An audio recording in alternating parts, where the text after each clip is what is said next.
Hope you can hear us nice and clearly. And thank you very much. Yes, I see that celebratory from Dylan and others joining in. Hey, good morning. Good morning. I recognize that face. That's somebody from Impact Radio, Adele. Good morning. Morning. Morning. Glad you could join us. And to everybody that has joined us already, Kyla, good morning. How are you? Oh, fantastic. Well, let me just start by introducing myself. My name is Jonathan Haller, and I have the privilege of serving on the board of the ACM, the Association of Christian Media, and also have the privilege of working with a community radio station down in Cape Town, South Africa. And such an honor and a privilege for us to be together this morning. And I'll be introducing you to our special guest this morning who's going to be training us this morning, Andrew. But before we get there, just to let you know that the training will be about an hour in length, and then we will have a time for questions and answers afterwards. And what I typically find helpful is on these kind of platforms, you have that chat facility, and Natalie will be monitoring that. So if you've got any questions or any challenges or anything like that, you can put your questions on that chat facility, and Andrew will get to some of those questions afterwards. But as he's speaking, maybe there'll be a question that pops up in your mind. You know, feel free to type it then already, so that at the end Andrew can answer those. And then also would like, if everybody's comfortable to do so, in a space to do so, out of their PJs to do so, if you'd like to just quickly turn your video on and say good morning, maybe what's your name and which organization you're a part of. Just very, very short. And I'm going to go kind of according to what I see on my screen. So if that's okay, I'm going to call out your name, Adele Boshoff. And then Adele, if you just quickly turn your video on, unmute yourself, and then just a quick intro, and then we'll go to Tani to talk after that. Morning. Hi, Jonathan. Nice to see you. I am Adele Boshoff from Impact Radio, and I'm excited to learn today and to be here with everybody. Thanks, ACM, for this training. Oh, fantastic. Thank you, Adele. Awesome. And then I see somebody setting up there, the Groot FM studios. And good morning. Can you say good morning and just tell us who we see in the picture there? Jonathan, I hope I haven't grown so old that you don't remember me anymore. It would be such a pity. Francois Botha. Hello, everyone. I'm Francois. We're from Groot FM, Peter Klutter and I. So we'll be joining you and looking forward to the session. Fantastic. Thank you so much. Welcome to the guys at Groot FM. And now joining us as well, Sally. Hi, Sally. I see your videos on. Quickly introduce yourself, if you don't mind. A bit of a shock. I might have dressed up for this otherwise. Can you hear me? Yes, we can hear you good. Yeah, I'm Sally. Sally Present-Nichols from Gateway Radio in Heidelberg on the Garden Route in Western Cape. Beautiful. Well, we're all envious of where you live and work. That's beautiful. Thank you so much, Sally. Enjoy. Then Dylan, and it says Heartland. I'm not sure if that's your surname or if that's the organization you represent, but Dylan, do you mind turning your video on and unmuting yourself and just quickly greeting us? Or if you prefer not to turn your video on, we understand. It is COVID times.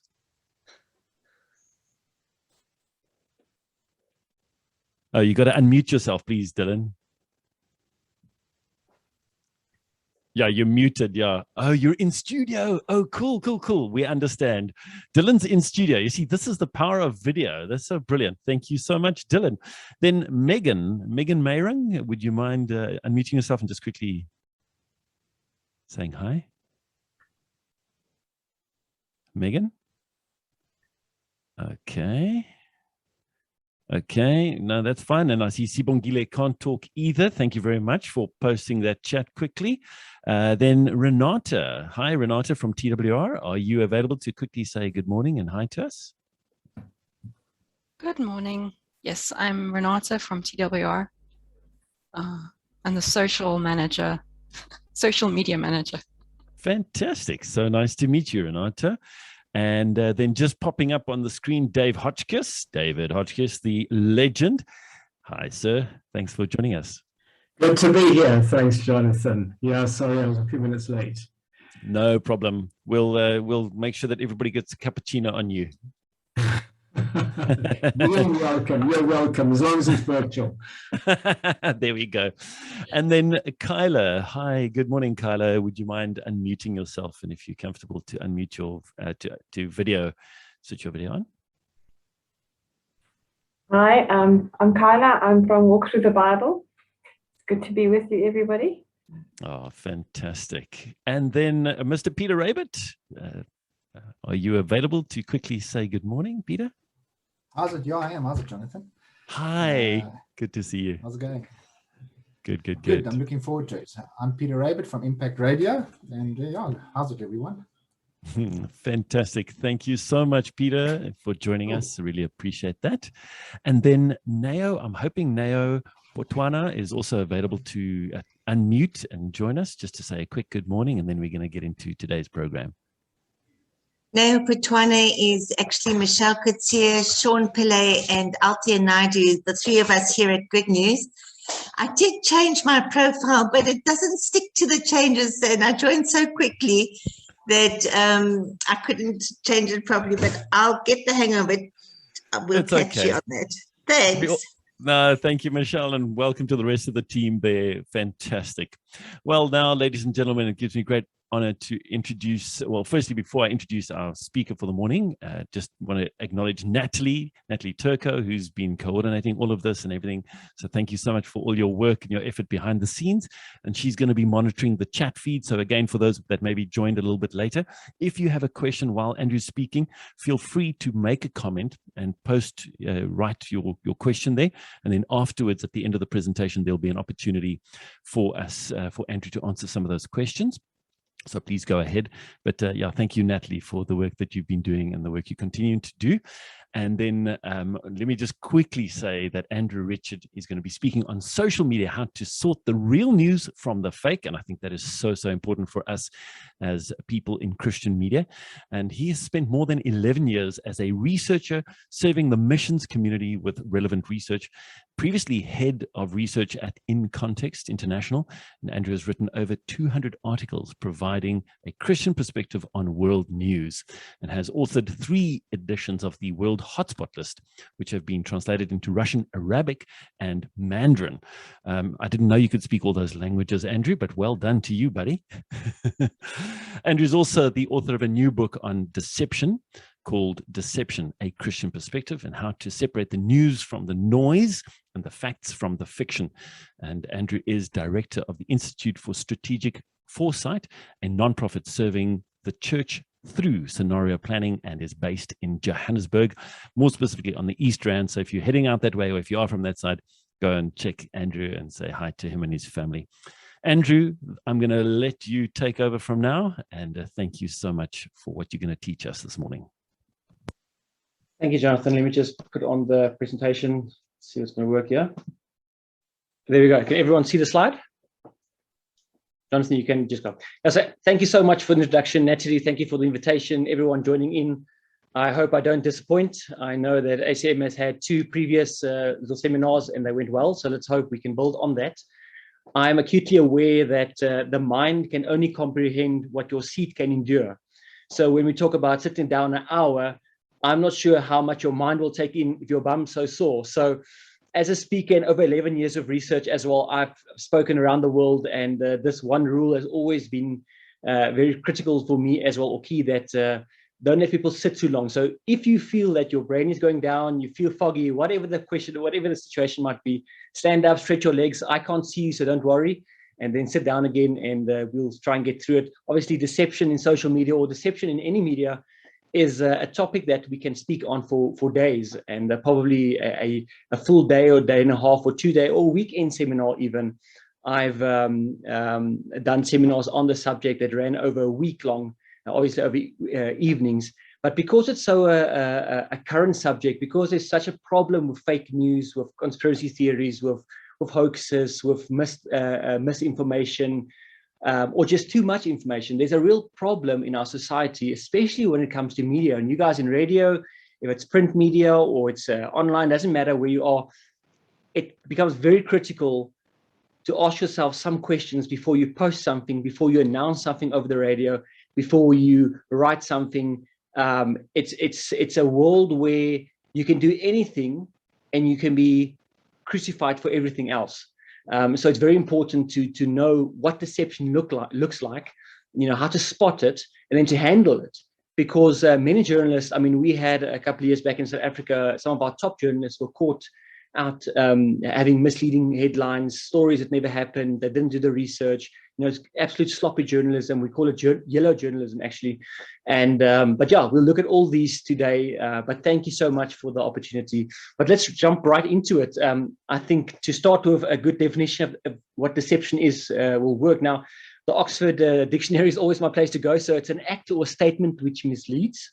It hides the truth or promotes a belief, concept, or idea that is not true, and is often done for personal gain or advantage. So deception in all forms is basically three things. It's a lie, which we all know.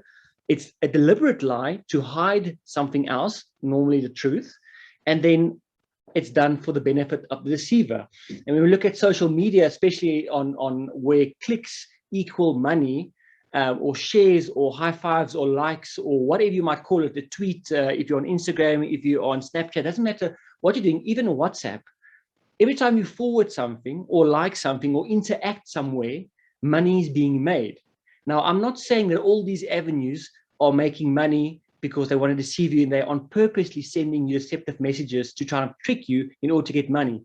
But many of the time, most of the time, actually, I found on what we found in research with the Gallup Fund, with the Pew Foundation, and with the Columbia University in America, a lot of the times it's all driven by money.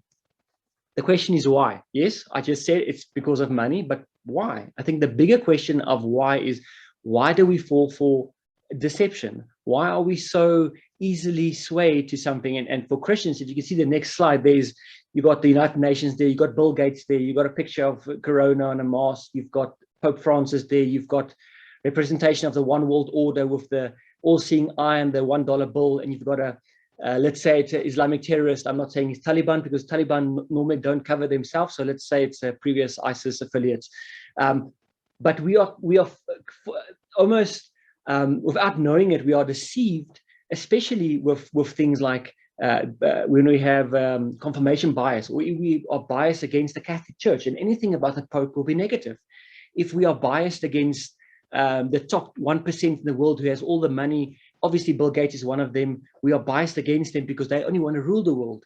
And when we see a picture of an Islamic terrorist, we think, well, most of them are like that because, that's their agenda, and we are biased against them. But most of the time, it comes down to a lack of knowledge. We don't understand the subject correctly. The context of what it is, we don't understand. And because of that, we are deceived. There's various reasons why we fall for deception, but deception is basically, it's part of our DNA. The way we view the world is through our own lenses. So the way you talk, the way you interact at home, where you study, the books you read, the breakfast you eat, the people you associate with, your friends, your family, everyone in that circle forms your perception of the world. So when you look at something, or when you read an article, or when you hear a story from a friend, who you are, this totality, the context of who you are, your upbringing, everything will decide what you are taking in as information and what you make of that information, positive or negative. David Bond, in his book, Quantum and the Lotus, brilliant book, he writes, reality is what we take to be true. What we take to be true is what we believe. What we believe determines what we take to be true. All right, here comes a good part. We never see the world exactly as it is. Our entire experience is filtered through the screens of our longings and fears, onto which project the interpretation we call reality. So you can understand that even with facts facts staring us right in the truth, because of our reality in ourselves, our own context, we can distort those facts. There are various reasons, and I'm going to run through them. Cognitive reasons, we're going to look at other reasons as well, but the cognitive reasons for falling for deception, or why we are being deceived, what's wrong with us, because we always say people are deceiving us. It's these hoaxers and it's these guys are writing deliberate fake news, or there's propaganda, they are deceiving us. But a lot of the problem lies with us. And if we can sort our problems out, we will not that it won't be that easy for deceivers to deceive us in social media as we're talking today. So something like inattentiveness, confirmation biasness, passiveness, perceived knowledge, and functional illiteracy. The last one, functional illiteracy, is a very important one. Let's quickly run through them. Inattentiveness, and it's self-explanatory. It's when you are not paying attention, when you are looking at the information that's important, but because you're worried, you're thinking of your family, someone's got COVID, you're not looking at the correct information. You're unable to take in information that's able to help you because you are distracted. Inattentive tends to apply more to people who trust easily and believe the best in people's behavior. So when people tell you a lie, you get to the airport, I remember this happened to me probably 5 times, and it's not the same guy, but the story was exactly the same. You go to the place where you pay for your car ticket, and while you put your money in, a guy comes to you, taps you on the shoulder, and said, "Sir, can I just ask you a favor?" And good Samaritan as I am, I said, "Yes, please. What can I help you with? I've got 10 Rand. I'm sure I can help you out." No. He's actually stranded. He just landed. He needs to get to this conference or this place, and he doesn't have money for a taxi and whatever. And because I'm a trusting person, because I believe the best, and I want to believe that this guy is genuinely in need, I tend up giving him money. And so nowadays, it's luckily with COVID, we don't use paper money anymore. It's all tap and scan. So I was at a traffic stop the other day, and a guy was asking for money, and I said, "Sorry, I don't have any money. I only use my credit card." And he said, "Don't worry, sir, I've got a machine." So it was crazy. Anyway, inattentiveness. We are so worried about other things. It might mean that we are distracted or worried and result in that we merely read the information for the sake of getting through it. If you look at the COVID pandemic that we're currently going through, it's a very good example, especially in the beginning, where you saw pictures on the internet, where you saw images on news media, where people were dying in the hospitals. You were hearing these stories. There's no cure. You've got, like, if you get it, you've got, like, 10 days to live and it's over. And this is how people suffer. And you've got all these WhatsApps and YouTube videos and people forwarding you all these messages. It's this. There's fear. For most of us, there was this uncertainty and a lot of fear coming up. And then together with this, there were actually educated people, the scientists were giving factual information through, saying, guys, yes, your chances of getting infected is still only this percentage. And even if you are infected, only this percentage will go to hospital. And of the percentage going to the hospital, only a percentage of that will go to ICU. And only a percentage of the ICU patients will die. So not everybody's going to die. But because we're so afraid, because we're fearful, because we're distracted by this bulk of information, we don't see, we're unattentive to the information that can actually help us. Confirmation bias, our underlying tendency to notice, focus on, or give greater credence to evidence that fits our existing beliefs. There's a picture of J.K. Rowling holding the Bible by J.K. Rowling. Did you actually know that she wrote a Bible or rewrote the Bible?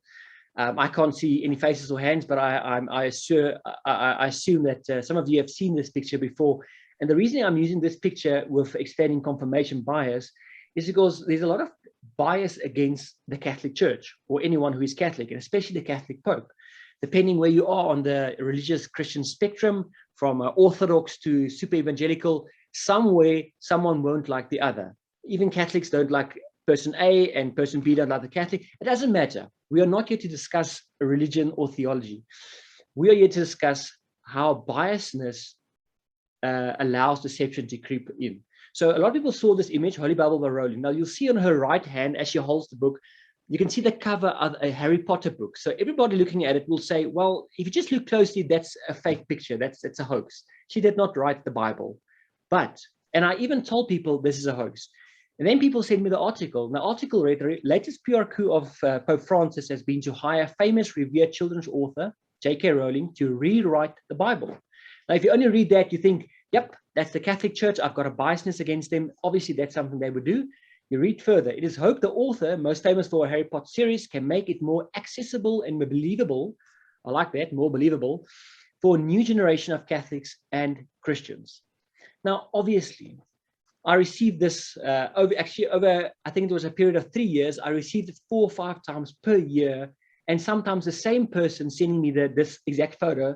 And I've already told them, guys, it's fake, it's a hoax, it's not true. Here's the information, here's the correct information.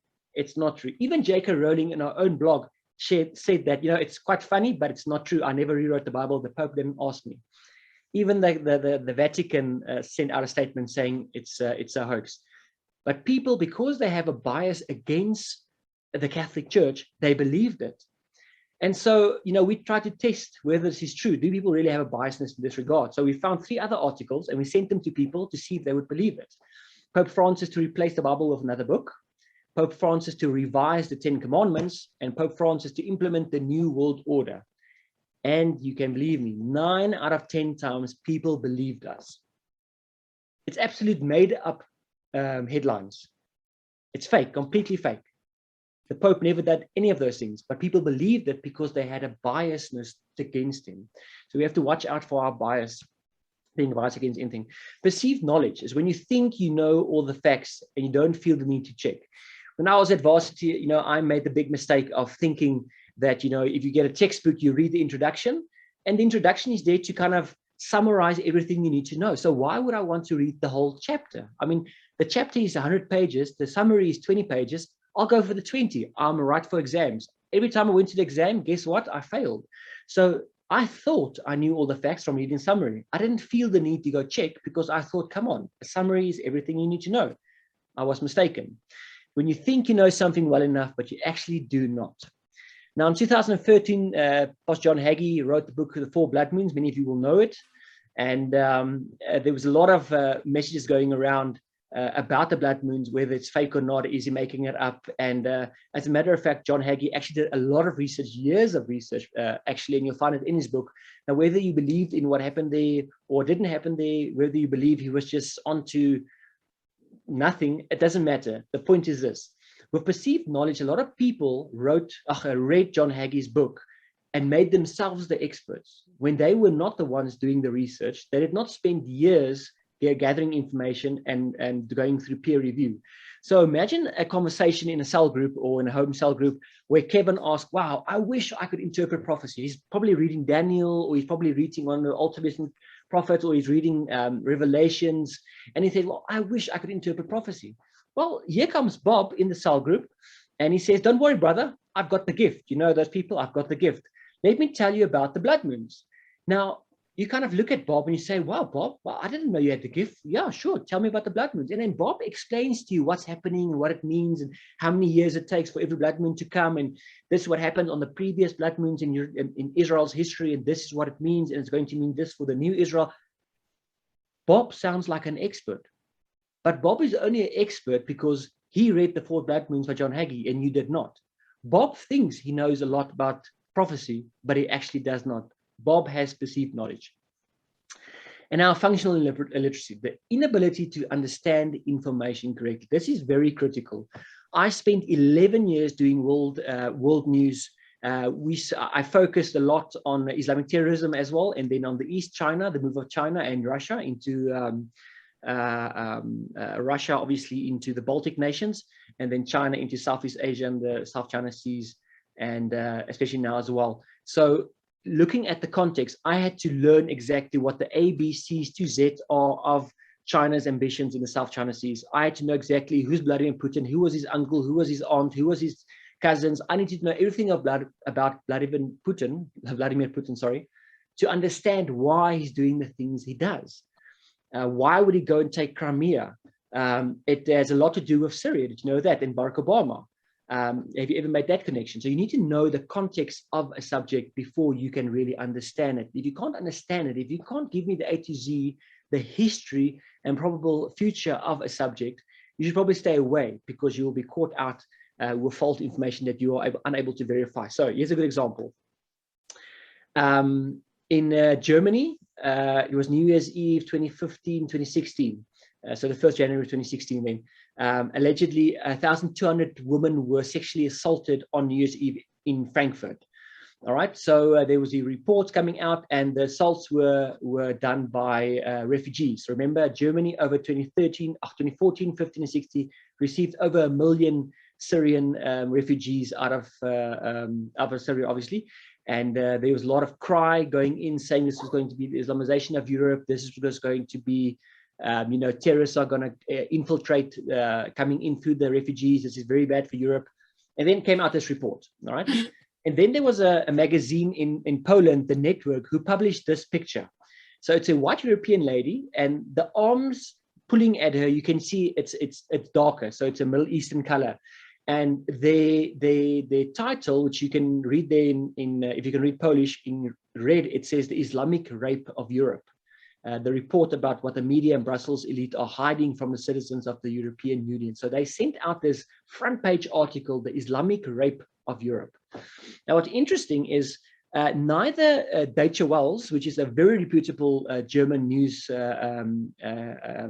company, and obviously the network from Poland got it wrong. They had functional literacy, because you look at this. So there's the article, and then the Independent in the UK sent out another article: mass sexual assault in Frankfurt by refugees, completely made up.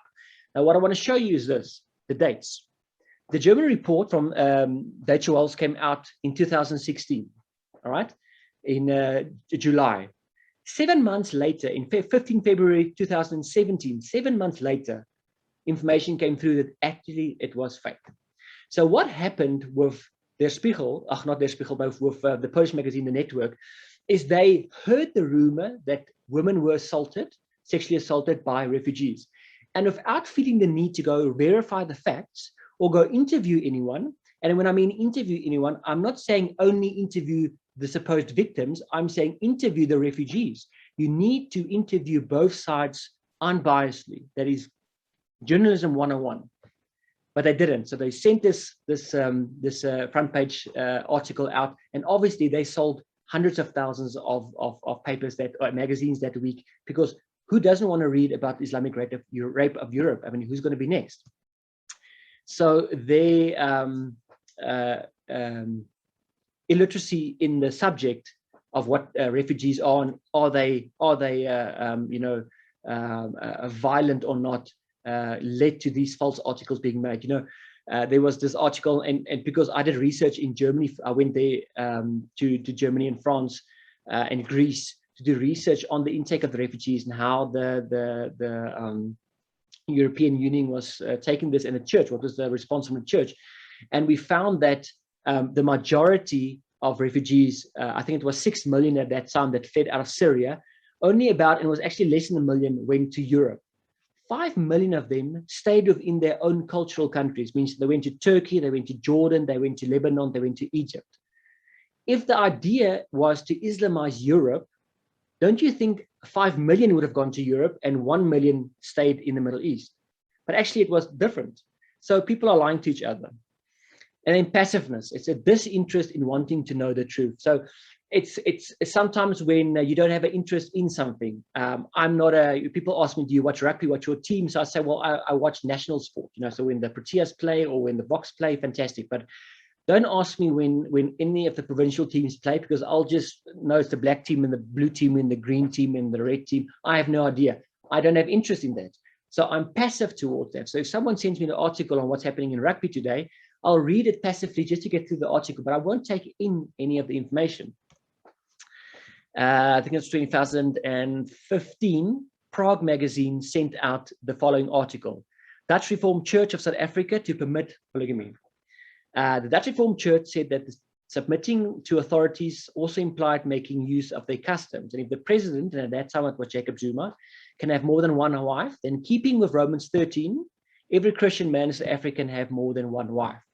So if you go look at the article, it's still available on Prague's website. You'll see it was published on 1st of April. So it's an April's Fool joke. Actually, a week later, Prague magazine said, guys, we fooled you. It was April's Fool joke. Everybody laughed. But during that week, I received so many concerning emails from subscribers saying, is this true? Because we kind of, and sorry to say this, there were obviously non-Dutch Reformed Christians who didn't like the Dutch Reformed Church. So said, well, yeah, we actually expected that from the Dutch Reformed Church. So, we read the article and, we're not really taking in information, but we see, that's kind of in line with what the Dutch Reformed Church is kind of doing these days. Yeah, it's true. So we believe it. It's because they read the information passively. Psychological reasons for falling for deception include forced indebtedness, herd mentality, little steps, FOMO, the fear of missing out, that, and similarity. Let's quickly run through that. Forced indebtedness is it's when you feel in debt towards someone. The author might tell you that he's exposing himself to the truth, exposing the truth at cost of himself, and then you feel the need to kind of believe what he says. Actually, it was in, just need to get my date right. This was also just before general elections. Yeah, I see the 2019. Scott Bolson is actually in Australia, and as far as I know, he is a South African that moved there. I could be wrong, but he sent out a message on social media warning people that the African National Congress, the ANC, is preparing for war because they believe that they will not have enough votes to be a majority. And when they lose the election, they will physically, violently take the presidency from whoever won, maybe the DA or the EFF. I'm not sure what the situation was, but he was certain that the ANC was clandestinely sourcing weapons, AK-47, bombs, all sorts of things, so that they can start a civil war once they lose the election. If they won the election, obviously they'll keep the weapons for the time they actually do lose in the next election. Now, this was found out to be completely factless, no base of any truth, absolutely a hoax. Why he did it, nobody knows. But forced indebtedness made a lot of people to believe Scott Bolson. Why? In his message, he continuously says, "I'm risking my life. I can't give you my full name. I can't show my picture, whatever. I can't give you my location because they find me, they'll put me in prison, they'll kill me, they'll come and get me." So you feel, well, this guy is risking his life to give me this important information about life in South Africa that's going to get very bad because civil war is coming. So he's risking his life. This information must be true. So I believe him. That's what you call forced indebtedness. And you get a lot in social media. People send you messages and say, "Guys, this is true." And I'm not going to be giving you my real name because when they know my name, they can track me. And when they track me, they can find me and they'll assassinate me. So we feel in debt towards them to believe the information they give us. Then you get something called little steps, little truths leading to big lies. Once again, the COVID-19 pandemic or the virus is a good example. You all know, and I'm sure you're laughing by now, the COVID-19 is fake. 5G is going to kill you. Now, in March 2020, there was a guy only known as Pastor Jonathan. Now, I say the unidentified person because if you go look for Pastor Jonathan, you can't find him anywhere. You can't find his name anywhere. You can't find him on a Google search, social media. He's not on Facebook. He's nowhere. Pastor Jonathan is just Pastor Jonathan. So I call him unidentified because you can't trace this guy. But he sent out a message. And he warned people that it was not COVID-19 killing people. In fact, COVID-19 was made up. It was actually these microwaves from the 5G cell towers that are killing people, and that, it's all about Bill Gates and the mark of the beast and the chip and all that kind of stuff. So, but how did he get people to believe him? So little steps work like this. In order to get people to believe you, you need to give them some credit. You build your own credit. Tell them who you are. Make them realize that you are someone important, someone they should listen to. So he goes on, says, "I'm not quick to shoot from the hip." He says, "I provide truth as God leads." He says, "I function with the word of knowledge, revelation knowledge, and word of wisdom." And then he says, "I'm blessed with the ability to bring disparate pieces of information together." I mean, this is key. This is good stuff. And then I say, "I am a representative of God, a servant of the kingdom." So the first little step he takes in persuading you to believe what he's going to say about COVID-19 is giving you his credentials. I'm not quick to shoot from the hip, meaning I do my research. I provide the truth as God leads, meaning he prays and God replies. I function of the word of knowledge, which means he reads his Bible. I'm blessed with the ability to bring desperate information to people. I'm a representative of God. So once you believe that this guy is legit, he's a pastor, because he calls himself Pastor Jonathan. He obviously reads his Bible, does his research, and he's obviously in a one-way connection or a two-way connection with God. You need to trust this guy. So now that the first step has been taken, making people believe he is a godly man, the author can take the next little step in deception through claiming knowledge of the real problem that is being covered up by COVID-19. So Pastor Jonathan continues, "This is going to be difficult for people to accept, but let me tell you categorically, factually, and scientifically." He uses those words brilliantly. It's very strategically placed. Coronavirus is not the problem. What it is our bodies reacting to what is known as radio spectrum radiation or radio frequency radiation. I know this sounds bizarre, but let me tell you scientifically, he uses it again, scientifically, what is happening. And I'll tell you contextually why it's happening and what we can do about it. The 5G frequency is a very high frequency. It is just below the classification of a weapon. Goodness sake, this guy's a weapons expert now. So Pastor Jonathan is now claiming to have expert knowledge of not only radio spectrum radiation, so he's an engineer, Pastor Jonathan is also engineer, fantastic. But also about military weapons. So, I mean, Pastor Jonathan has got a wide range of expertise, which we can see here. He makes sure to include the word scientifically while making these claims. Why? Because it suggests there's scientific proof gathered by actual scientists who did the research. Now, I can clearly tell you, there were no scientists that did this research, not even Pastor Jonathan, whoever he is, did his own research. But because we believe the first little step, we now believe the second little step, because there's scientific proof, and Pastor Jonathan would not lie because he's a godly man. So now it's time for another little step and some bigger lies. Pastor Jonathan continues. So what is happening is not the coronavirus. It's a virus being produced by cells poisoning, and therefore the virus that we have is really a measure of our own cells excreting toxins because of 5G. This is what's killing people. So we receive these 5G cells, and then our cells kind of react to that. They get poisoned, and then they poison us, and then we die. Okay. When you get tested, this is brilliant, I love this. When you get tested, then they contaminate you with the virus. So that little thing they put in your nose, it's actually got the virus on there. Or is it 5G? You see, I can't really understand, but I mean, Pastor Jonathan knows these things, because they want to cover up the fact that millions of people are dying of the excessive radio frequency. What they are doing is Luciferian and satanic. They are implementing 3 new strategies, and he's basically talking about vaccines. He's talking about what's the second one? Where's number 2? Chemicals and the AI chip where they can track you, and then obviously introduction of the new world currency or one world currency, digital currency, Bitcoin, all that kind of stuff. So to end with, now that he has made you believe all these little lies, the author can now basically tell you whatever he wants. Remember, he started off telling you who he is. He's this godly man. He reads his Bible, he does his research. Then he tells you about all his other credentials. He's a weapons expert in the military. He's got engineering expertise for radio and frequency stuff. So we start to believe this guy. He's really knowledgeable. And then he tells you about what's really happening. And then it's the last one where he actually lies to you. He continues, and this is where his message actually ends. So this is their strategy. And we don't know who they are, probably the One World Order or Bill Gates or the Pope together, is ultimately to control through visibility, through technology, 5G and internet that gives them access to everything and the control of money. If you control money, you control the power. So that is their agenda. And they obviously want to control the population. Of course, they want to control the population. Bill Gates is now pushing the vaccine agenda. He has developed technology. He's responsible for doing this. He's innovating for the demise of humanity. So what is happening, that's what's happening. It's not the coronavirus.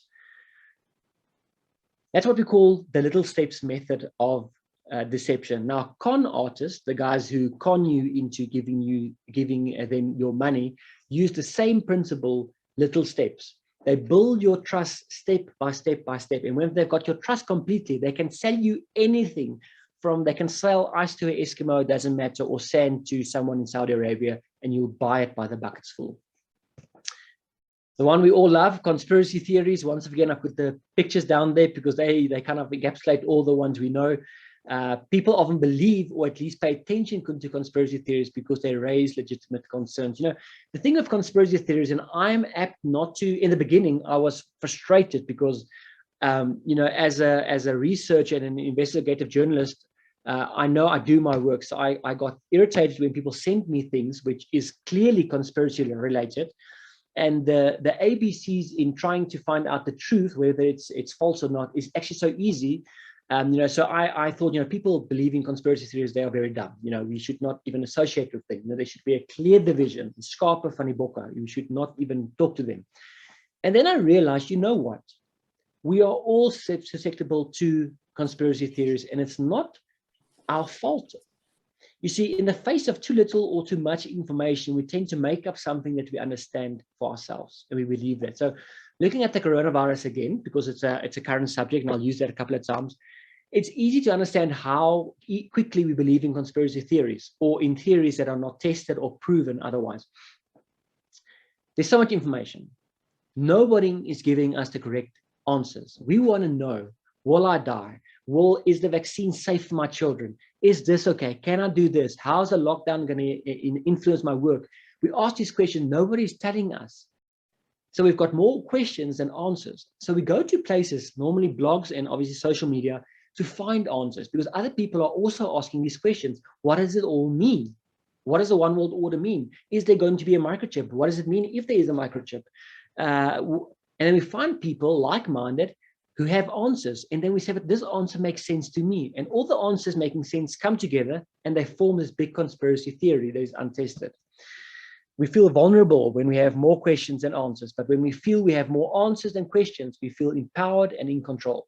Conspiracy theories are convenient ways of answering the questions no one is willing to answer. So, looking at the reasons why we are so easily deceived, we can now look at social media. Looking at social media, we have to ask the question first, why is social media so important? Why are we so obsessed? We can always say we're not obsessed, but if you spend more than an hour or even a half an hour, according to some definitions, you are obsessed with wanting to be on social media. What does it mean? Pew Research Foundation obviously found out of a survey in America. Social media has given teens, they were looking at millennials at the time, the ability to instantly connect. And that's very important. Social media is about instant connection and share their lives through photos, videos, and status updates. Teens themselves describe these platforms as the key tool for connecting and maintaining relationship, being creative and learning more about the world. And that's where the problem comes in.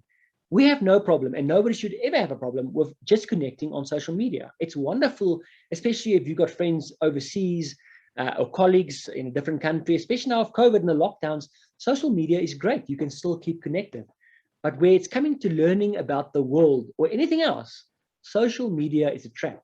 Social media is a sinkhole. It's a very, very dangerous place unless you know where to go look. The power of social media. Statista survey found that 80% of people who consume news online believe that their reporting on social media is fake, with 21 believing most news sources publishing fake news. So 80% of people who source their news online, mostly through social media, actually think, you know what I'm reading is fake. However, when news is truthful, it can still be labeled as fake and even perceived as biased. Gallup Knight Foundation did a survey. Americans believe that 62% of news they see on television, read newspapers, and hear on social and radio is biased. They're much more inclined to see news on social media as biased, estimating 80% of the news they see there as biased. But here's the kicker. Even though a growing majority of people distrust news on social media and online news, 68% still get their news from the same place. So a majority of people using social media to gather news or information view it as fake and unreliable, yet they still go there every day. They don't feel the need to go find a different source where the news is actually correct. It's because social media is just so easy. Why would you want to waste time to go Google which websites are better to look at other than Facebook? It just takes time. You don't have time. You've got 10 minutes lunch break. You want to have your cool drink and your little zombie, and you want to look at the social media next site. You got to get some news. You go to social media because it's quick, it's easy, it's accessible, and you can connect. Major influence in social media. Facebook, just under 3 billion people. YouTube, 2 billion. WhatsApp, 2 billion. WhatsApp obviously owned by Facebook, so that's already almost 5 billion you've got there. Facebook Messenger, 1.3 million, so that's 6 billion that Facebook has. Instagram, 1 billion, down to Twitter. And I actually thought Twitter had a lot more users, but only 206 million people. Now, how many people on that platform use social media for news, looking for news? They want to know what's happening in the world, what's happening in their country, what's happening in their region, what's happening overseas. Most of them obviously go to Facebook because they've got the most users, then WhatsApp, but you can see the big jump in numbers from 1.26 billion to 420. So less than half. There's a 500 million people less on the next one to YouTube, and then only on Snapchat, you've got 8.7 million.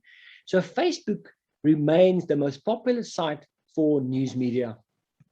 And like I said, the study showed 65% of social media users share articles from reading headlines only. No, actually, didn't say that. This is actually something new from the Gallup research, from the Columbia University and Microsoft research. Sorry about that. 2016 study on them saw that 65% of people use social media to get their news, only read headlines, which means they did not read the actual article. So they saw a headline, whether it's sensational or not, and they just forwarded. They liked it, forwarded, shared, whatever the situation might be on all these platforms, from Facebook to Snapchat. They only read. 65% is a lot of people. That's billions of people. that only read the headline and not the actual article. 9 times out of 10, the headline and the article, two different things. How to sort the real news from the fake. We're going to have a quick look at propaganda. We're going to look at headlines, fake news, obviously hoaxes, and then once again, conspiracy theories.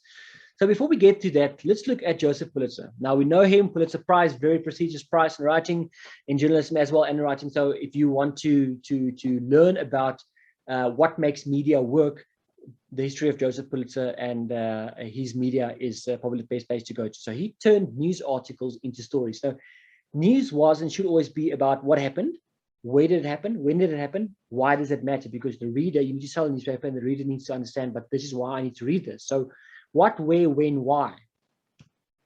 In 1883, Joseph Pulitzer bought the New York World, and in 20 years made it the largest newspaper and the most successful newspaper in the history of the US.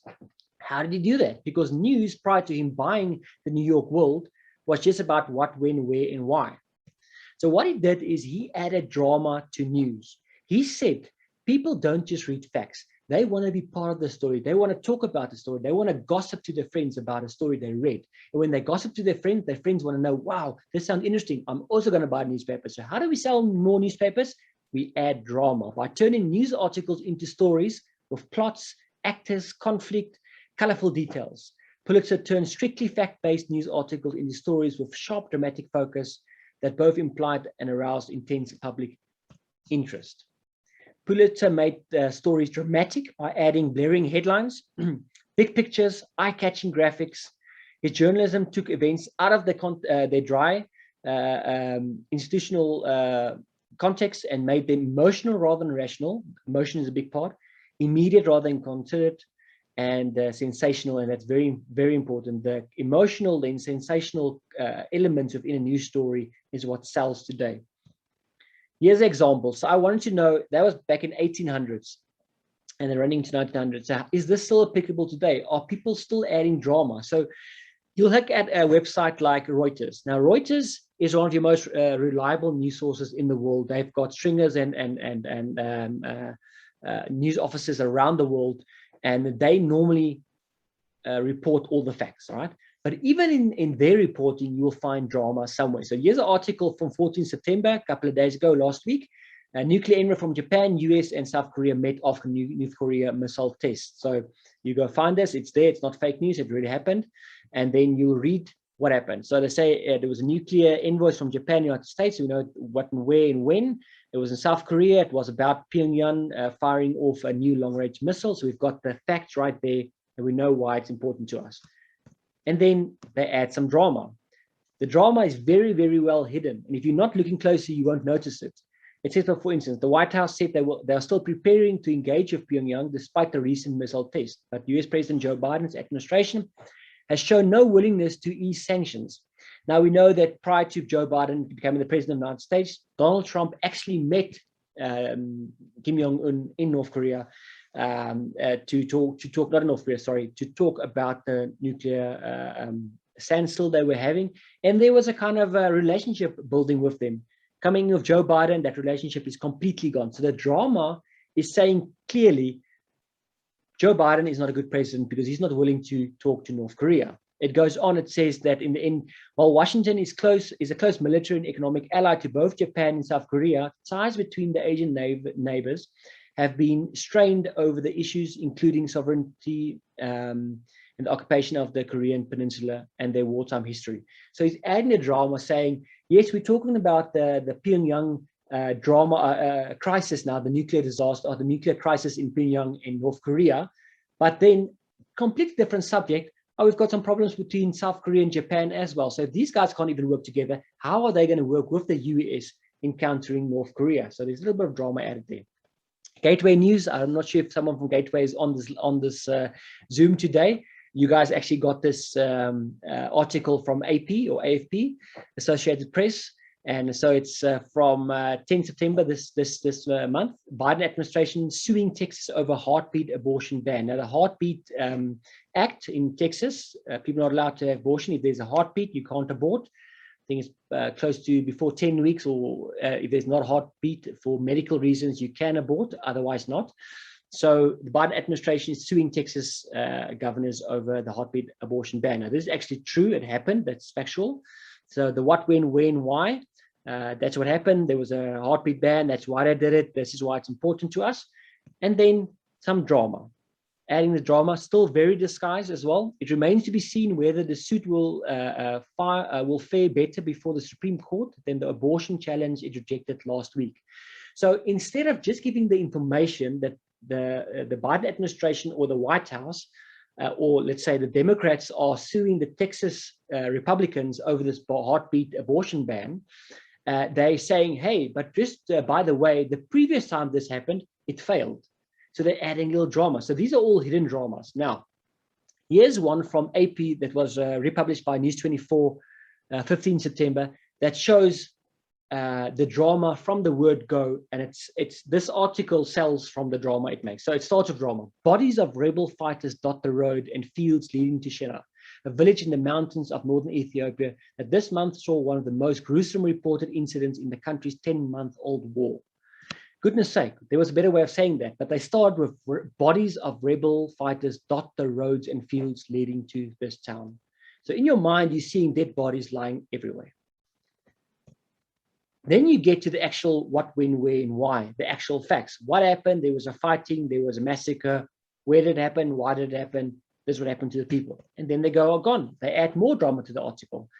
They get some interviews from people. They get some stories. They annihilated one whole family, a mother, a father, a 4-year-old boy, and 6-year-old girl. So if the first paragraph was not enough to paint this horrific picture of bodies lying everywhere, blood being flowing on the streets, they go on saying that in one family, the mother, the father, the 4-year-old boy, all of them were massacred.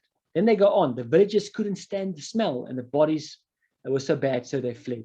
So they're adding these visual cues to add flair to the article.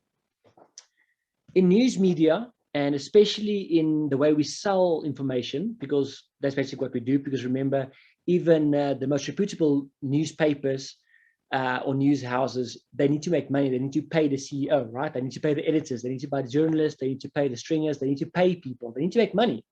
You make money off advertising revenue most of the time. Other ways you make money, but advertising revenue is a big income. We need to sell newspapers. We need to sell our articles. The more clicks, the more shares, the more money we make. All right. How do we do that? We use words specifically. Strategic, sorry. The power of negative emotion. So I'm going to give you some examples of what I found. Now, these are all fake news articles, but people clicked on them and shared them millions of times, and someone made money somewhere. Negative emotion. Churches no more. They are building an Islamic State in America, one church at a time. If we must act if we value our way of life, more especially if we truly love and care for the future of our children. So you can see the power of negative emotion here. Churches no more. So if you're Christian, you're American, you say churches no more. That's not right. They're building an Islamic State in America. No way, that's not going to happen in my country. I'm going to stand up. So automatically you've got this negative emotional war against Islam. That biasness comes through. And then you add some emotional words. We must act now if we value our way of life. Now, there's no more patriotic people than Americans, and they value their way of life. They go to war for it. So when you send out a message like that, people stand up and they send to all their friends, because we have to stand up together and we're going to stop this. We're going to protest at the nearest mosque and build a fence around the nearest church to protect it and keep our freedoms. Now, that message was absolutely fake. It never happened. There was no even inclination like that. There is not even enough Muslims to do that in America. But because it created negative feelings in people and brought up that feeling of patriotism, people forwarded the message and someone made money. Capital letters. You won't, it's so interesting. Obviously, in print media, we don't write capital letters where we don't need them. We know the English language, we know how to spell correctly, we know when to use capital letters or when not. But deceivers are very smart. Subconsciously, capital letters unlock a lot of feelings into us. If you look at the following sentence, if this doesn't convince you that the immigration is nothing less than armed invasion, nothing will. So this was an excerpt I took out of an article that a guy and a conspiracy theorist wrote about all the Muslims immigrating to Europe. And he says, but it's going to be the Islamization of Europe. Christian Europe, as we know it, is going to die. And then he wrote this: if this doesn't convince you that this immigration, capital letters, immigration, so the word immigration, capital letters, unconsciously gives you the image of thousands of people moving along the road, Muslims going to Europe. Nothing less than an armed invasion. And if you're in Europe, if you're European, the only armed invasion you can remember, other than Putin coming into Crimea, will be the First and Second World Wars. And if you've got a great aunt, a great grandfather, and you've heard the stories, you know this is bad news. So the use of capital letters unlock unconscious images. Personal tone, hoaxers and deceivers, they love making things personal. We are engaged in idolatry. We do not even realize that we are in trouble with God. I don't know how many of you received the Inkosi Galele hoax. One guy came up with this idea that and I'm no idea where he got the information from, what research he did, and what connection he had with someone. But he thought that he should make a statement saying that everyone in South Africa who sings the national anthem is actually committing acts of idolatry and serving the forefathers of the Black Zulu nation. He said that Inkosi Galele is a song that is heathenistic. It is wrong, and if you're a Christian, you cannot sing this anthem. And it's basically about how the Black African community in South Africa is going to prepare for war against the white community. So off the bat, you can just hear or see the filthy biasness, racism dripping from this guy's mouth. But people believed him because he made it personal. He said, we are engaged in idolatry. We are Christians, so it's all of us. We do not even realize it. We are in trouble with God. We don't want to be in trouble with God, so we listen to this guy and we stop singing Nkosi Galele. My son is 9 years old. They've already learned the anthem at school. When he comes home, I'm going to tell him, boy, let's sing something else. Let's make our own little song, because Nkosi Galele is idolatrous. Absolutely not. But we believed him because he made it personal. All right. Identity, we versus them, and then long titles. Hoaxes, and that's how you spot a hoax. So if you guys want to know, if you go into social media or you get a message on Facebook or WhatsApp, on your email, and you want to know if this message is fake or not, is it true or not? Should I send it to Andrew to do the research, or should I just do the research myself?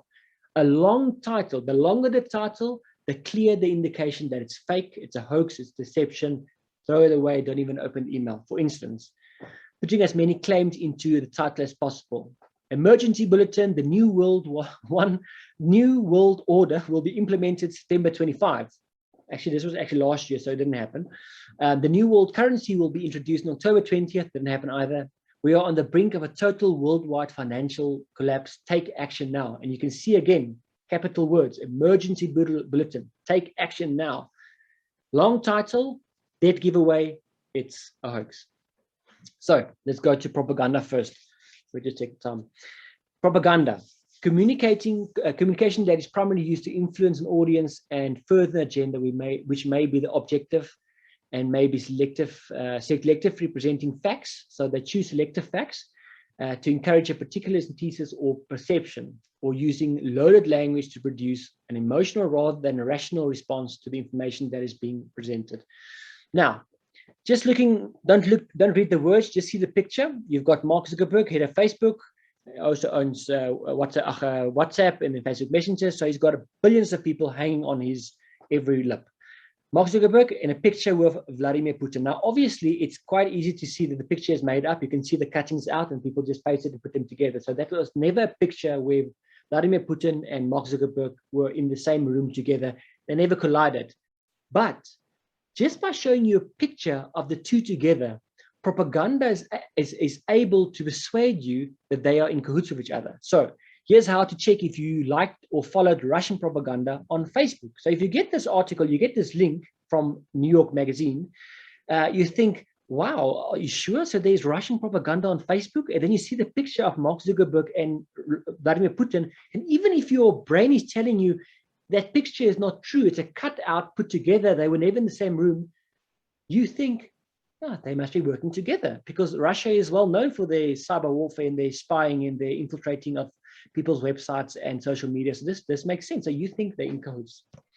Propaganda has the power to sway votes. It has the power for you to vote in the 1st November elections for any number of parties, from the ANC to the EFF, doesn't matter who you want to vote for, but propaganda has the power to make you vote for the party they want you to vote for. So here's a picture of Assad overstepping a red line, doing his thing, kind of showing Barack Obama there behind the stone or the rock that, look what I did. You threatened me and I jumped over and you weren't able to do anything about that.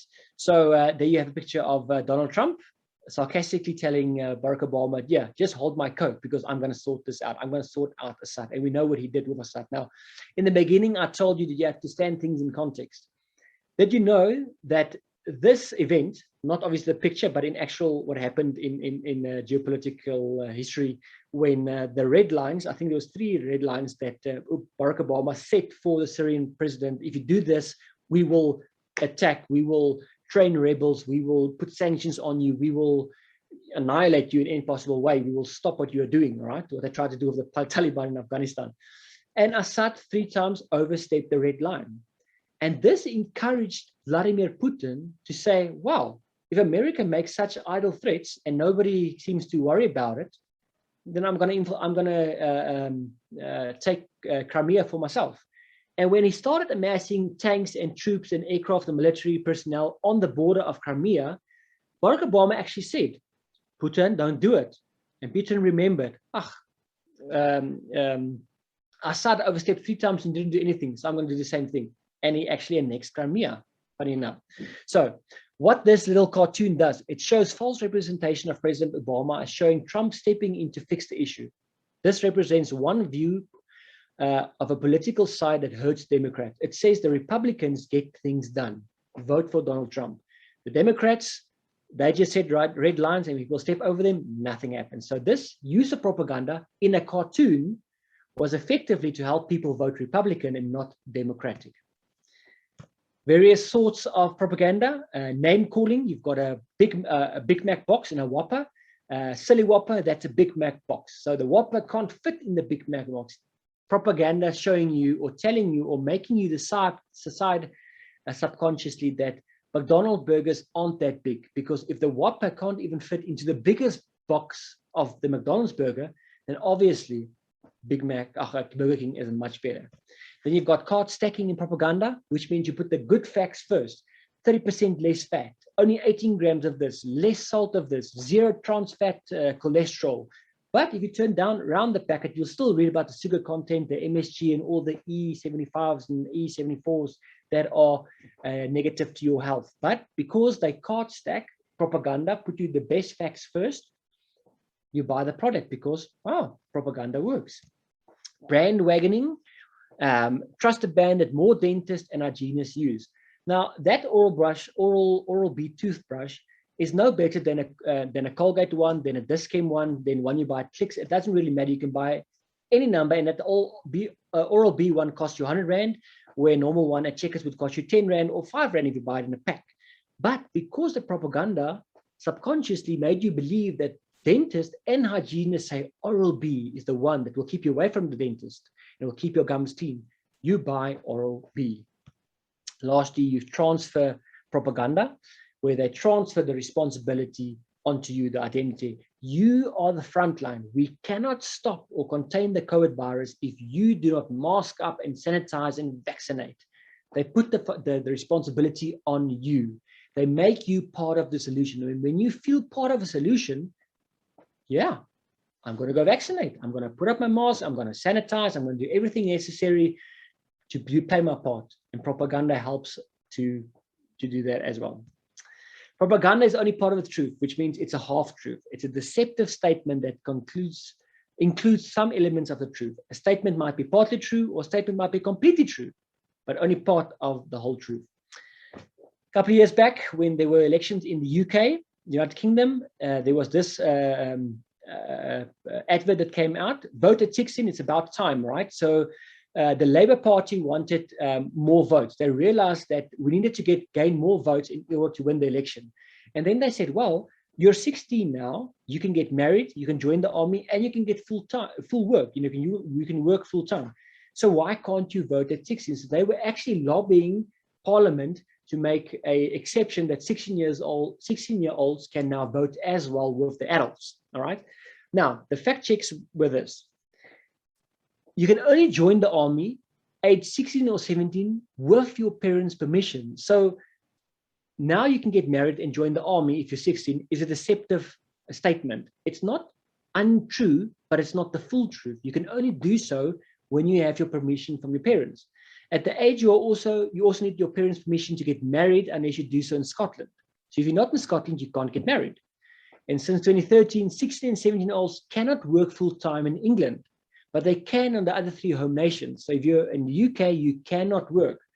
But propaganda is used in half-truths. So they give you truthful statements that are masqueraded, all right? So it's not all truth. And this brings us to misleading headlines. It's stories that are not completely false, but can be distorted using misleading or sensationalist headlines. Sensationalist headlines is what sells newspapers or articles. Like I already said, a 2016 study from Microsoft Research and Columbia University in the UK showed that 65% of people only read the headlines. And if your revenue is linked to advertisement, and advertisers pay you per the amount people visited your website or the page, make sure you've got a stunning headline. Who cares about the article? In fact, you can write gibberish. Who cares? Because 65% of people only read the headlines. You should be safe. Here's a good example. Snore off. If you snore, you could be 3 times more likely to die of the coronavirus, doctors warn. Did you know that, guys? The Sun, very reputable, very trusted news media in the UK. If you snore, you could be 3 times more likely to die of the coronavirus, doctors warn. So here's the actual article. So if you read the headline only and you're a snorer like myself, guys, we've got 3 times more chance of dying from COVID. You know that. But let's read the article because we are sensible people. Those who have been diagnosed with the loud snoring condition, obstructive sleep apnea, are being urged to take extra precautions. So the first paragraph put you at ease. If you have been diagnosed with a snoring condition, obstructive sleep apnea, then only are you 3 times more likely to die from coronavirus. Not if you just snore, if you have been diagnosed with a specific condition. The warning comes after researchers from the University of Warwick analyzed the outcomes of COVID-19 patients with this condition. All right, so you need the condition, you need to be diagnosed. In one last study of diabetic patients who are hospitalized for COVID-19, those being treated for obstructive sleep apnea, once again, were 2.8 times at greater risk of dying on the 7th day after hospitalization. So you need to be diagnosed with this condition, and you need to be about diabetic. Only then are you 3 times more susceptible to die from the coronavirus.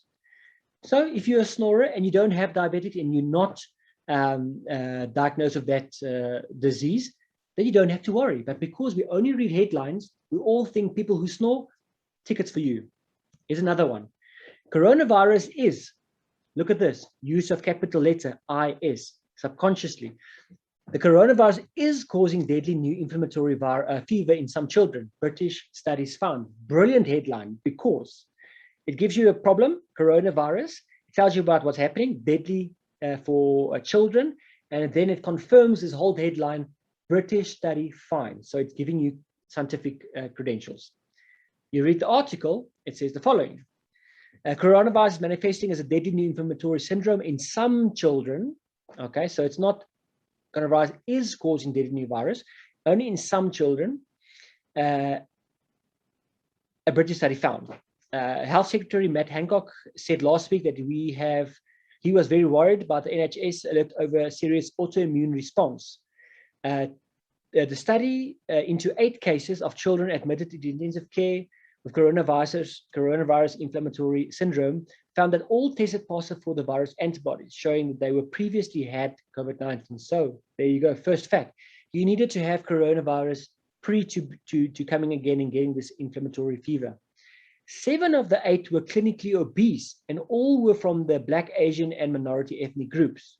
All had unrelenting fever, rash, and generalized extremity of pain, vomiting, and diarrhea. So only children that are clinically obese will get or might get the inflammatory fever in some children. The article concludes, Dr. Sanjay Patel, a consultant at the Southampton Children's Hospital, said, it's important to keep this in perspective. It is a very rare condition and parents shouldn't be alarmed. It remains extremely unlikely that a child will become unwell with COVID-19, and it's even more unlikely a child will become unwell with this condition. So once again, if you only read the headline, you would be worried. You would keep your child in a bubble. He was not going out. He's not going to school anymore. In fact, he's staying in his room for the next couple of years. You'll send through food through the window, but your child you need to protect because coronavirus is causing a deadly new children's disease. But if you read the article, you'd realize that the title actually lied to you. And this brings us to sloppy journalism.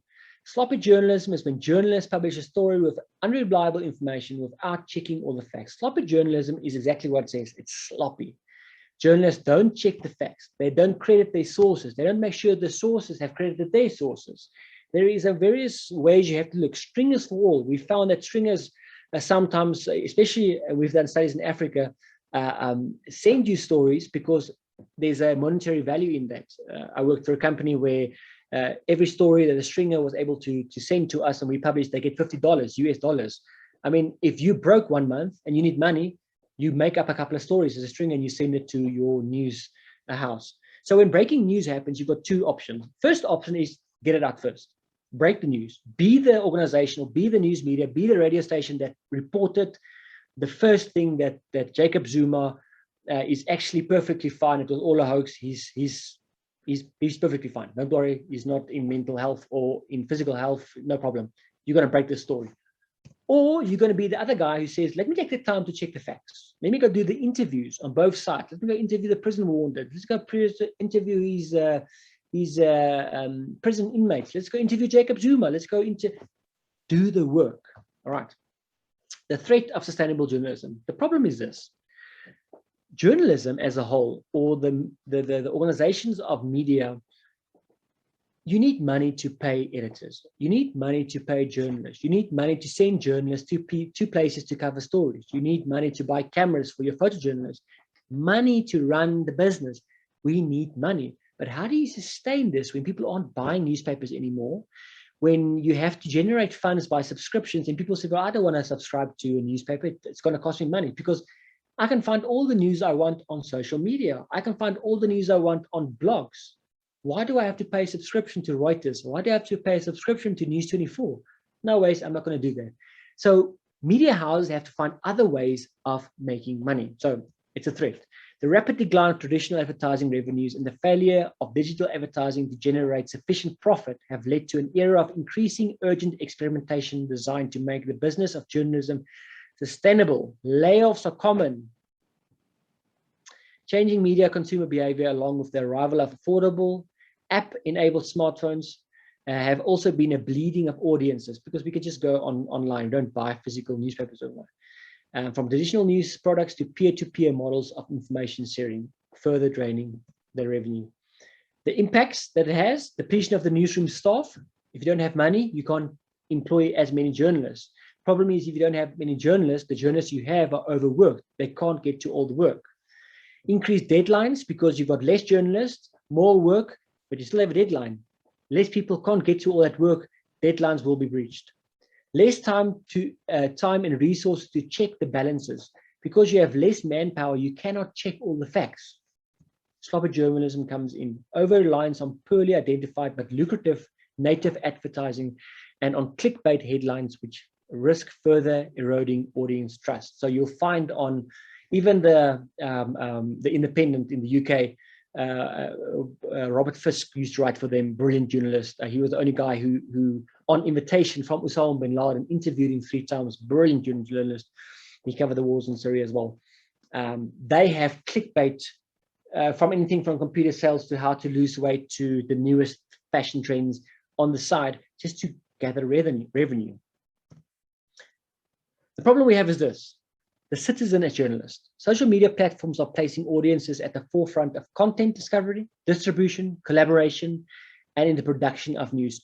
People are saying, well, I can be my own journalist now because on social media, I can upload anything on my page. I can create my own little NPO. I can write my own blog and there's no oversight. There's no editor that tells me what to do. There's no deadlines. I can do my own thing.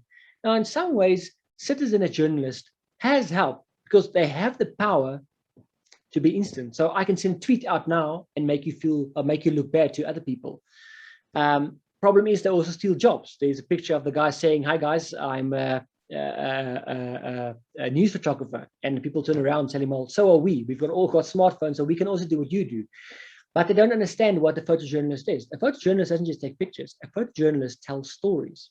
If you just take a picture of your smartphone, that's all you're doing, you're taking a picture of your smartphone. If you don't have the skills of a journalist, rather stay out of it. And then because citizens are journalists, they change perceptions. They have the ability to change people's perceptions. There's a little cartoon there. He was holding out for better incentives to get the vaccine. So we've heard in America, people get incentives where there's a hot dog roll or a monetary incentive, money. You get something for getting your vaccine. And this guy was holding out for when we get the cars and the houses and the applications. And he held out too long, so he died. So now people, citizen journalists can see this and they can write their own story. And they, through their blogs, they are able to mold perceptions into things that don't even happen. And that's where we get fake news from. Fake news, false or misleading information presented as news. It often has the aim of damaging the reputation of a person or entity or making money through advertising revenue again. Here's a quick run through of fake news, and from the titles you should be able to see that it is fake news and you should be laugh about it. But once again, over all my years doing investigative journalism and research, people have sent me some of these headlines that you can see here. They sent me these headlines, confused and alarmed and worried. Is this true? Just tell me, because now, and then I read like stuff like a study finds that 84% of Christians show no symptoms of following Jesus. That's obviously a hoax. A single shot Johnson vaccine under fire for only allowing for one opportunity ring in sick. So you only can get one sick day. With the Pfizer vaccine, you can get 2 sick days. Frightened neighbors call the police on charismatic family worshipping at home. Church combats COVID by adding essential oils to their fog machine. The Taliban condemns restrictive Texas abortion laws. It's all fake news, but they generate millions upon millions upon millions of shares and clicks and likes, and people are making money. That's why, and this is where you really want to come to this actual seminar, is verification. How do we verify if something is fake or not? How do we know if this is news or fake, if this is noise or not? Fact from the fiction. Now I'm going to look through 5 things quickly. Use your common sense. That's the basic thing you can do. That's the easiest thing and the first thing you can do. Google. Critically analyze your source, satire and fake news, watch out for those, and ask journalistic questions. The asking of journalistic questions, we're going to end with that. It's very, very important you keep a pen ready, because I'm going to show you the ABCs of deciphering or taking information apart and getting the right facts. All right, use your common sense. All right, you all know about this one. This guy sent out a message. This is huge. Once again, use of capital letters, huge, because it's huge. When they put the cotton swab into your nose, they put it so far, it's going to break the blood-brain barrier. And then he's got pictures there, because, I mean, this guy who has no medical research, no medical history, he didn't do anything. He just took some pictures out of Google, pasted them together, and made his own little thing and says, don't go for this PRC vaccine swab, because they're going to breach the blood-brain barrier and you're going to bleed internally and externally, and you're going to be in hospital, and that's in fact how you get COVID. Now, common sense will tell you there is nothing like that. Dr. Shwan Nasser Erez, nose and throat surgeon in America, he obviously debunked this, showing that it does not happen. It's impossible. Your blood-brain barrier is not that close. The swab doesn't go that far. It's impossible to go that far. In fact, even if you're halfway, it would be so sore that you would instantly hit the person doing the test. And if you think about it, in the period between 1 March 2020 through to 26 June 2021, 11 million, more than 11 million PCR tests have been done in South Africa alone. So if this guy's story about the blood-brain barrier that's going to be breached and you're going to have brain bleeds and you're going to die is true, then more than 11 million people in South Africa should have brain problems at the moment. And as far as I know, that's not the case. That's just common sense, guys. We can Google stuff. Some of you have received this message. Brothers and sisters, urgent prayer request, pray for the church in India, Buddhist extremists, and this should be your first clue, Buddhist extremists. Normally not. They're very pleasant. In India, burned down 20 churches last night. Tonight, they want to destroy more than 200 churches in Lisbon. So what do? When you go to Google and you get a message like this, the first thing you do is you Google geography. Where is all this happening? In Lisbon. Let's Google Lisbon. When you Google Lisbon, you'll find out there is no such province anywhere in the world, definitely not in India. And then when you see the results coming out of Google, you'll notice it's fake, misinformation, rumors, boof. Delete the information, the message you've been sent, and don't forward it. Critical analyze the source. Very, very important. If the story does not register on mainstream media or on any hoax pages, take a closer look at the kinds of web pages on which the story does appear. So if you're suspicious of a story, go to the website where you found it and go read some of the other articles. Quickly, you'll find out if this is right or wrong. Blogs are not always reliable sources as they're completely open to opinion, and blog writers are not accountable to any media bodies. This is crucial, guys. Even you guys on radio, you are accountable to a body. Even if it's just in some logical or ethical way accountable to ACM, you are accountable to the information that you pour out, or you publish out or send out on the airwaves or wherever. Blogs, dangerous because there's no accountability. And now I'm going to hurt some of you as well. Christian websites are not always trustworthy either. I have found many times incorrect information, misinformation, half-truths, even hoaxes on Christian magazines, Christian newspapers, Christian online media. It's sometimes when we publish a story about this guy heard from God. So if someone heard from God, I mean, how can we not publish this? Because he heard from God. It has to be true. We should always be very cautious of what we publish, especially if we are a Christian organization. As a rule, always take a look to see what else is featured on the website. Here's an article: New Political Bible adds R for Republican or D for Democrat after each character's name. So I'll read there quickly. Verse 26 is from Mark. Jesus, Republican, answered, if it is the one to whom I will give this piece of bread when I've dipped it in the dish. Then, dipping the piece of bread, he gave it to Judas Iscariot, Democrat. And as soon as Judas, Democrat, took the bread, Satan, Democrat, entered into him. All right. So, wow, this is great. Now we've got a Bible in America that actually tells you which characters in the Bible were Republican and Democrat.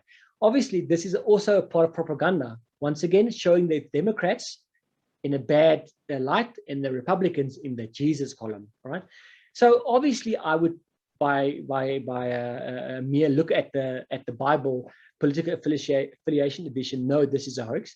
But I would go look on the website. What else do they have? And this is what else they have on the website. New iPhone 13 will require vaccination to unlock the screen. Now that is just rubbish. Really? Rednecks dressed up as Taliban, so Biden will give them billions of dollars of firearms. Seriously?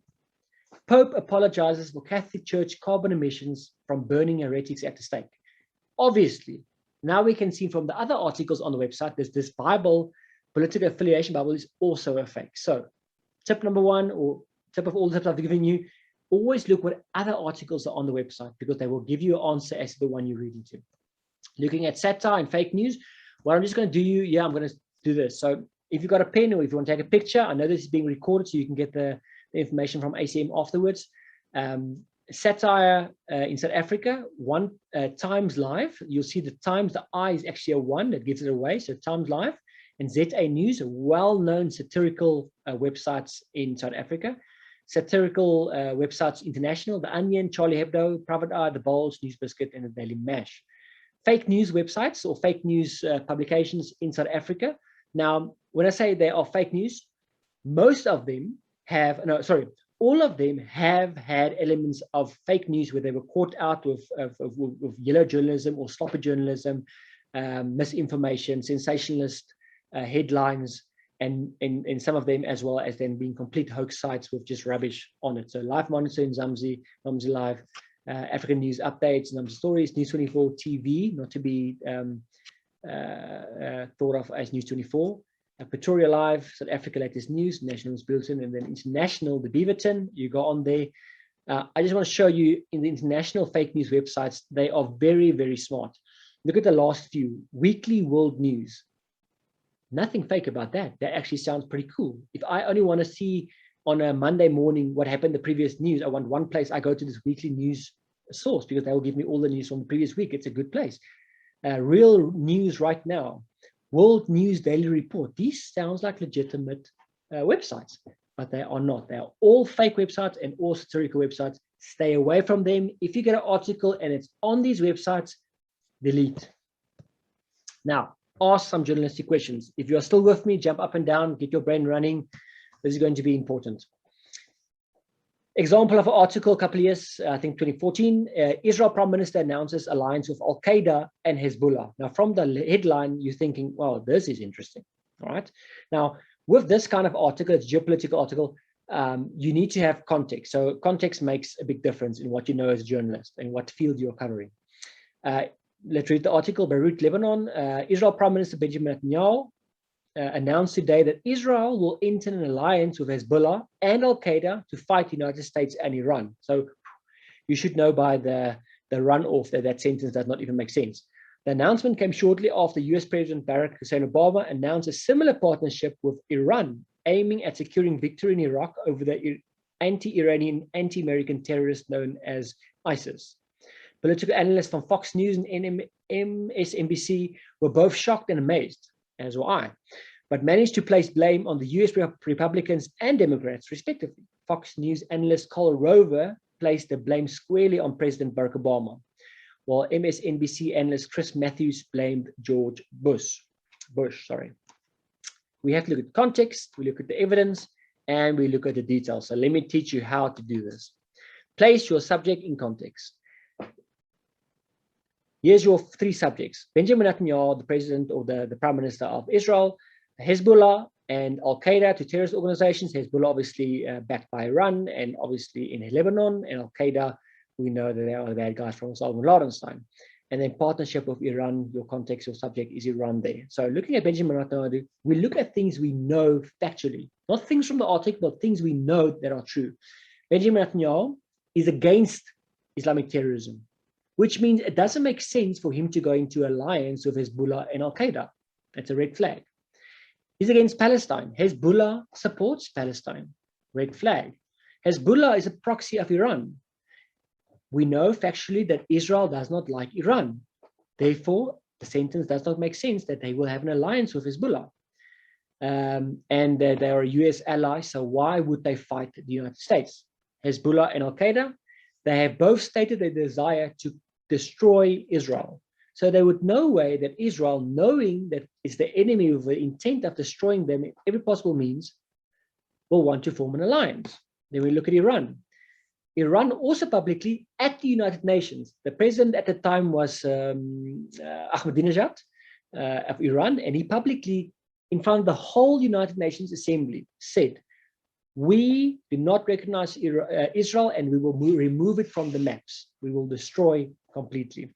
Israel publicly announced desire to destroy Israel and the US. So it does not make sense that Benjamin Netanyahu would willingly go into alliance with a known Iranian proxy, Hezbollah. All right, so when we look at the context, we see some things are not making sense. Something's wrong. There's a lot of red flags here. Subject literacy is key. Like I mean, you need to know your subject. Build a body of evidence. All right, so we're going to look at other websites. What do other people say? Is there any other one saying something different? Because now the article doesn't make sense to me, but maybe I'm in the wrong. Maybe there is actually truth. So we go to, there was an article on Al Jazeera. They still had an American office that's closed now. And in the article, they said that it is supposed that the United States and Iran is to consider a tacit alliance reminiscent of their efforts more than a decade ago in ousting the Taliban in Afghanistan. So we know then when America first went into Afghanistan to fight the Taliban, they had a loose alliance with Iran to help them root out the Taliban. So that actually happened. That's factual. The alliance doesn't exist anymore. So now America, Al Jazeera is saying, well, maybe it makes sense because they want to fight ISIS. ISIS wants to kill all Shia Muslims, which is Iranian. Iranians are all Shia. And they want to kill Americans, obviously. So it makes sense for the Americans and the Iranians to go into a collaboration. Okay, fantastic. Washington Post says the following thing. Washington Post went and did some more research, more than Al Jazeera America did. They actually went and they interviewed the Ayatollah Khamenei, the supreme leader of Iran. And this is what he said: "We do not support any foreign interference in Iraq, and we are strongly opposed to US interference there." So from the interview, from doing the work, from going there, spending the time, getting the evidence, doing your research, they found out that there's no way that America will ever go into alliance with Iran because the Ayatollahs in Iran will not allow it. Look for details. Looking for details is also a dead giveaway. So first thing you do, look at names. Cole Rover, Chris Matthews, which is very interesting, spelled with a lot of T's, H's, and W's, and then George Bush, also misspelled. So names. Misspelling of names is a dead giveaway. So satirical websites know if you use the correct name of person, if you write Barack Obama, or he actually used Barack Obama because he's a president, so you can within news media use state people in office. So when you use Cole Rover and Chris Matthews, he knows that if he uses the correct names, he is saying that they are saying something, and then they can sue that paper because they didn't say it. So you have to make it sound like them, but it's not really them. You get my drift. So Cole Rover, the real guy for Fox News is Cole Rove. He is actually an analyst at Fox News. Chris Matthews is actually Christopher Matthews, and he is an analyst at MSNBC, sorry. And then George Bush versus George Bush, just the H after C coming together as well. So you see from the misspelling of names, you can see that there's something wrong here. This article incorrect because no reputable journalist would send out an article, published article that is no editor worth his money or worth his weight in gold would send out an article with misspelled names. Andrew, sorry, I just need to jump in there quickly. Sorry to interrupt you, Andrew. Yeah, this has really been very in-depth and interesting. I'm just aware that some people are needing to attend other meetings and so forth. Okay. How many more minutes do you need? I am 2 slides, so it's going to be 2 minutes. Okay, cool. Literally, we finished, yeah. Okay, thanks, Andrew. Perfect. So you look for details, and you see that if we run, and we've already talked about that when we looked at the inconsistencies. Now, this is where I'm going to end, and it's going to leave with you guys. You guys on radio, you guys on print media, even if it's ACM as overall, as Christians, we have to look at certain things. When we send out information, will it sow discord or bring unity in our country? Will it reveal truth or merely reflect the darkness? Does it promote reconciliation or division? Does it give life or drain life? Hope or fear? Love or hate?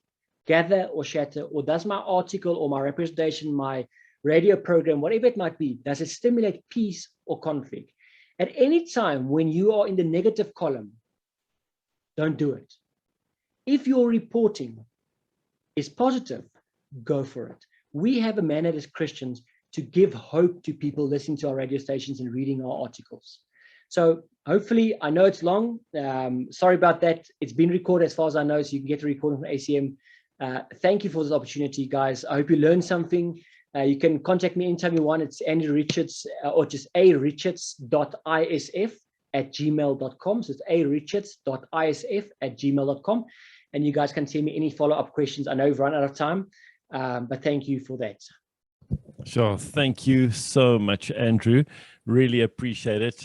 Thank you for your time this morning. And I think everybody really did enjoy what you had for us. And possibly we were all challenged, I think, to one degree or another, just, to make sure that we do. Natalie, I'm not sure if we've got any questions that we need to perhaps look at, if there's some time or if there are some people that have got some questions.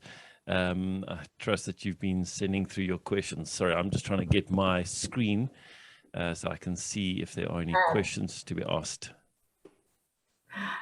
No one has typed any questions in on the side, but I think it would be good to maybe just take a quick 5 minutes for those of you who can still stay in the training. And if you have any questions from Andrew, you're welcome to unmute yourself and ask a question. I think, okay, I see a hand there from Peter. Peter Rabbit has raised a hand, I believe. Peter, would you like to ask a question?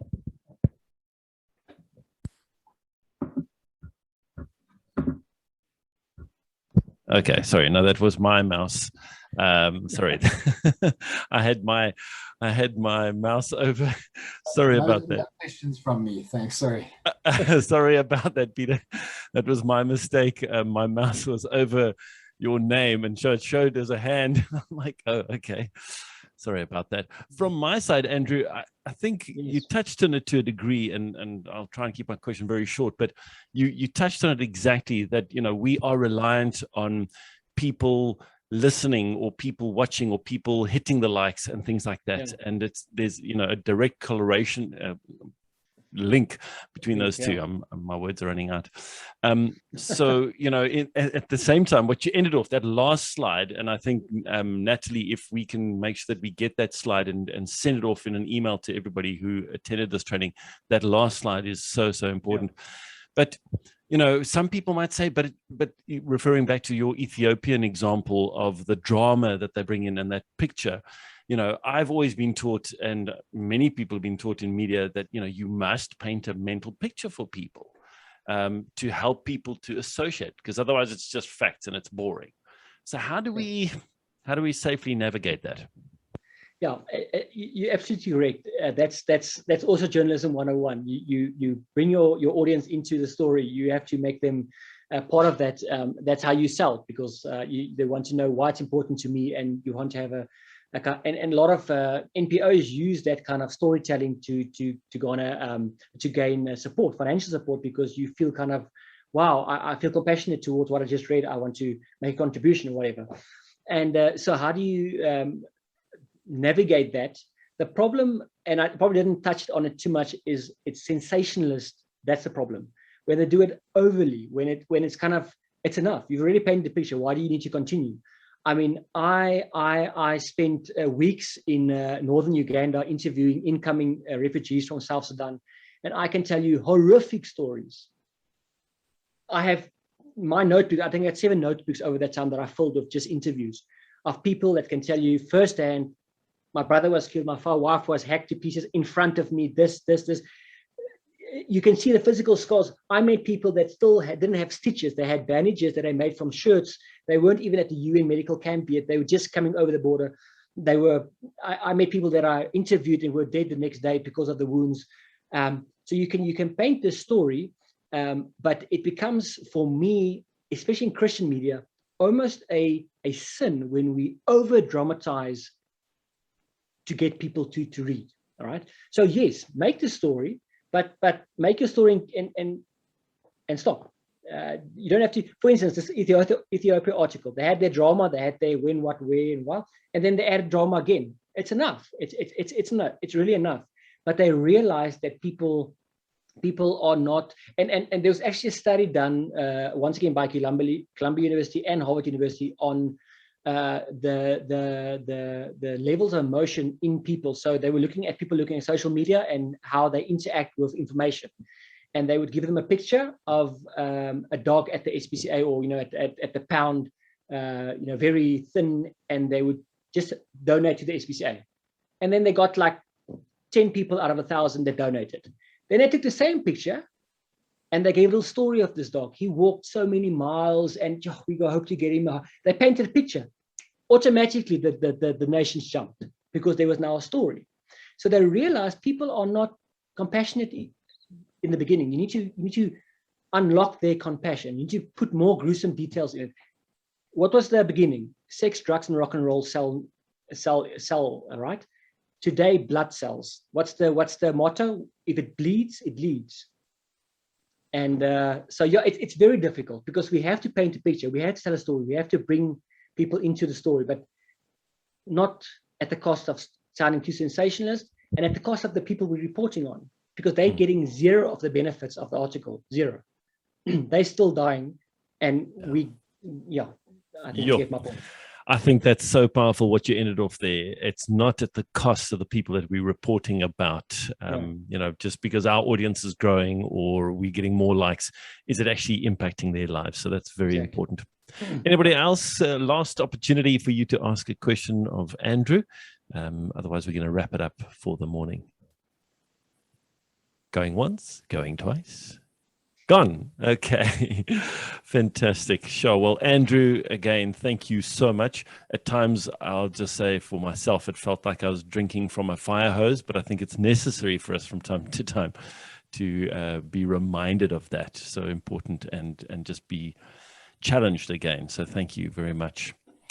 Ladies and gentlemen, that's where we ended off. A big thank you to Andrew and everybody for joining us this morning.